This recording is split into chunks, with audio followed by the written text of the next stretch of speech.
विद्यार्थियों, आज हम विराम चिन्हों के बारे में पढ़ेंगे। विराम का तात्पर्य है रुकना। जिस प्रकार हम सड़क पर चलते समय ट्रैफिक नियमों का पालन करते हुए बीच बीच में रुकते हैं, उसी प्रकार बोलते समय भी हम अपने भावों को पूर्ण रूप से स्पष्ट करने के लिए आवश्यकता अनुसार रुकते हैं। भावों को प्रदर्शित करने के लिए व्याकरण में कुछ चिन्ह निर्धारित किए गए हैं। उन्हीं चिन्हों को विराम चिन्ह कहा जाता है। विद्यार्थियों, आज हम कुछ विराम चिन्हों के प्रयोग के बारे में पढ़ेंगे, जैसे पूर्ण विराम, अर्ध विराम, अल्प विराम, प्रश्न सूचक, विस्मय सूचक, योजक चिन्ह, निर्देशक चिन्ह, उद्धरण चिन्ह, विवरण चिन्ह व कोष्टक चिन्ह। इन चिन्हों के आगे उनके निशान भी दिए गए हैं।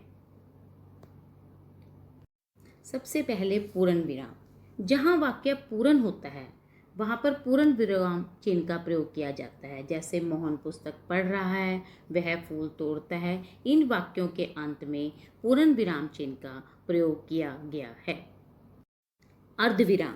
जहाँ पूर्ण विराम जितनी देर ना रुककर उससे कुछ कम समय रुकना हो, वहाँ पर अर्ध विराम चिन्ह का प्रयोग किया जाता है। जैसे इस वाक्य में मेहमान आ गए हैं, इसके बाद अर्धविराम चिन्ह का प्रयोग किया गया है। वह शीघ्र चले जाएंगे, इसके बाद पूर्ण विराम चिन्ह का प्रयोग हुआ है। अल्प विराम। पढ़ते अथवा बोलते समय थोड़ा रुकने के लिए अल्प विराम चिन्ह का प्रयोग किया जाता है। जैसे सीता, उसके बाद अल्प विराम चिन्ह का प्रयोग हुआ है गीता और लक्ष्मी। यह सुंदर स्थल, इसके बाद भी अल्प विराम चिन्ह का प्रयोग हुआ है। जो आप देख रहे हैं, फिर अल्प विराम चिन्ह का प्रयोग हुआ है। बापू की समाधि है। प्रश्नवाचक वाक्यों के अंत में प्रश्नवाचक चिन्ह का प्रयोग किया जाता है। जैसे किधर चले, तुम कहाँ रहते हो।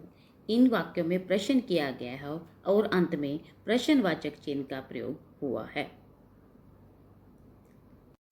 विस्मयादि बोधक चिन्ह। विस्मय, हर्ष, शोक, घृणा आदि भावों को दर्शाने के लिए इस चिन्ह का प्रयोग किया जाता है। जैसे हाय के बाद विस्मयादि बोधक चिन्ह का प्रयोग हुआ। हाय वह बेचारा मारा गया, कितना सुंदर फूल है। इसके बाद में विस्मयादि बोधक चिन्ह का प्रयोग किया जाता है। योजक चिन्ह। समस्त किए हुए शब्दों में जिस चिन्ह का प्रयोग किया जाता है उसे योजक चिन्ह कहते हैं। जैसे माता पिता, दाल भात, सुख दुख, इन शब्दों के बीच में योजक चिन्ह का प्रयोग हुआ है। निर्देशक चिन्ह। इसका प्रयोग विषय विभाग संबंधी प्रत्येक शीर्षक के आगे वाक्यों, वाक्यांशों अथवा पदों के मध्य विचार अथवा भाव को विशिष्ट रूप से व्यक्त करने हेतु किया जाता है। उदाहरण अथवा जैसे के बाद उद्धरण के अंत में लेखक के नाम के पूर्ण और कथोपकथन के नाम के आगे भी इसका प्रयोग किया जाता है। उद्धरण चिन्ह। जब किसी अन्य व्यक्ति की उक्ति को बिना किसी परिवर्तन के ज्यों त्यों रखा जाता है या लिखा जाता है, तब इस चिन्ह का प्रयोग किया जाता है। इस चिन्ह के प्रयोग से पहले अल्प विराम चिन्ह का प्रयोग किया जाता है। जैसे नेताजी ने कहा था, इसके बाद अल्प विराम चिन्ह का प्रयोग हुआ है। फिर उद्धरण चिन्ह का प्रयोग हुआ है। तुम हमें खून दो, हम तुम्हें आज़ादी देंगे। दूसरे वाक्य में रामचरितमानस तुलसी का अमर ग्रंथ है। इन वाक्यों में भी उद्धरण चिन्ह का प्रयोग किया गया है। विवरण चिन्ह। इस चिन्ह का प्रयोग विवरण या उदाहरण देते समय किया जाता है। जैसे गांधी जी ने 3 बातों पर बल दिया: सत्य, अहिंसा और प्रेम।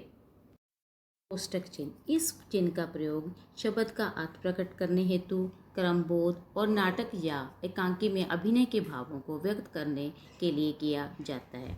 जैसे कि इस वाक्य में निरंतर के साथ कोष्टक चिन्ह में लगातार शब्द का प्रयोग किया गया है। व्यायाम करते रहने से देह के साथ कोष्टक में शरीर शब्द लिखा हुआ है। स्वस्थ रहता है। निरंतर प्रयोग व्यायाम करते रहने से शरीर स्वस्थ रहता है। इसमें कोष्टक चिन्ह का प्रयोग किया गया है। धन्यवाद।